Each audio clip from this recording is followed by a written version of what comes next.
Okay, let's jump right in. I'm going to take an arpeggiated pattern from an external synthesizer and I'm going to match it to the tempo of Live 9. Little side note here, I'm a novice when it comes to Live 9. I'm just learning all this stuff. So those of you who know more than I do, which is probably a lot of people, please chime in if I'm doing it wrong or you have a better method. I know of two methods to do this. I'm going to show you one method in this video and a second method that I learned in the other video. So here we go. So I'm going to go ahead and let me turn the metronome down. And we're going to go ahead and record what I have here. It's just a pattern.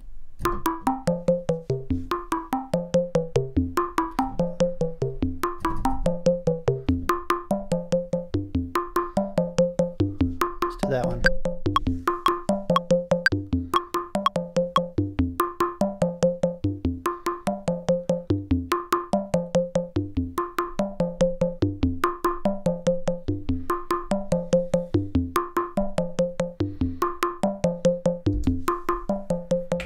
And that'll do. So there it is. It's recorded in there. One thing that's great about Live that I've noticed is it does not have a normalize function, which if it does, I can't find it. But what it does have is this little slider that will boost the amplitude of the sample or clip itself without having to come up here and turn up the volume of the channel. So you basically can normalize it to whatever level you're comfortable with, and in playback. So there's that. I'm going to turn down a little for just the purposes of this video. But now, okay, so to sync this with the tempo, if you listen to the metronome,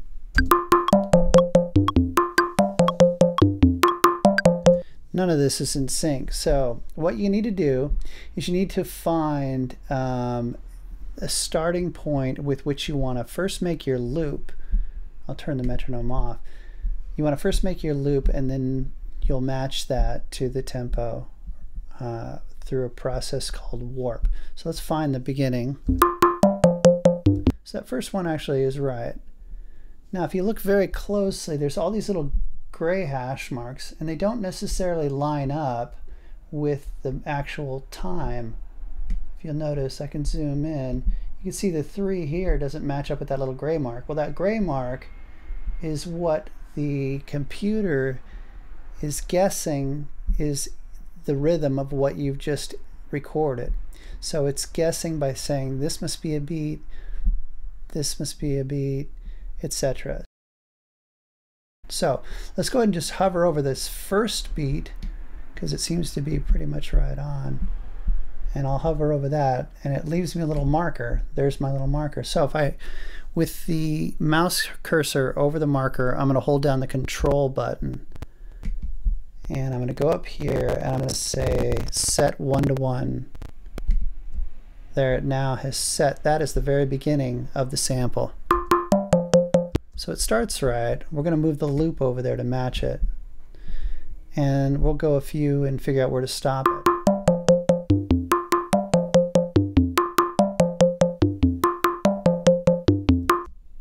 That sounds about right. So let's call it here.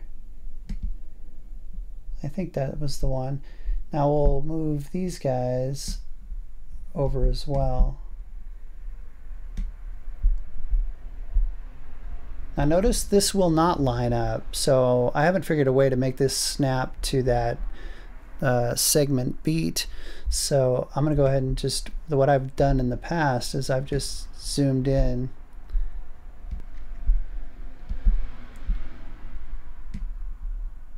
There we go.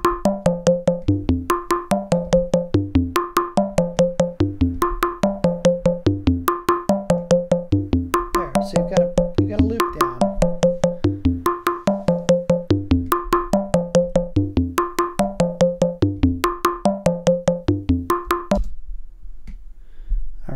So there's your loop. Now, same thing, you'll hover over this thing, you'll hold the control key down, and you'll see warp from here. So there it is. Now this is 120 beats per minute with this sample. Well, you see it's slowed down, isn't it? here it says the segment beat per minute is 144.53. So the Live 9 figured that this measurement originally was at 144.53. So you can go up here, and if you like the original tempo that you came up with, that it came in at would be 144.53.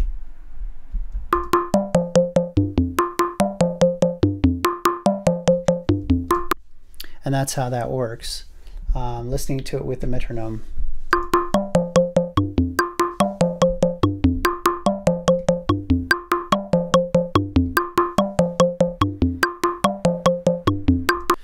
On the next video, I'll show you how to keep the sample at the rate that you originally recorded it at and match the tempo, which is, you've already got the idea, 144.53. Anyway, I'll show you in the next video.